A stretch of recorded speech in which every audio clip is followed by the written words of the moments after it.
In about 2010, I had the opportunity to think about what I wanted to do with the rest of my career. I had spent 25 years as a CPA and corporate finance executive, and I started a year-long search of a business to buy. After 2.5 decades of being a finance guy, people really didn't do cartwheels over Excel spreadsheets and PowerPoint presentations you could build.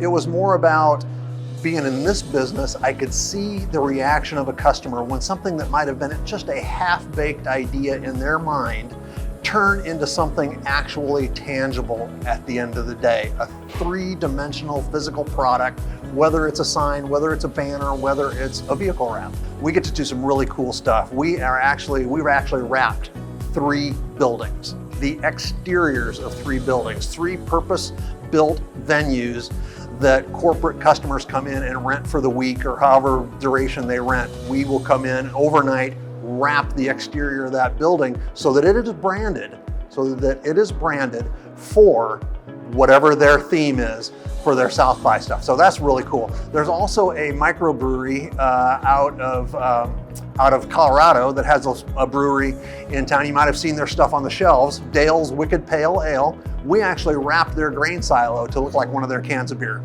at their brewery. One of the things that really made it compelling for me when I considered buying a SpeedPro studio was the fact that I could be in business for myself, but not by myself.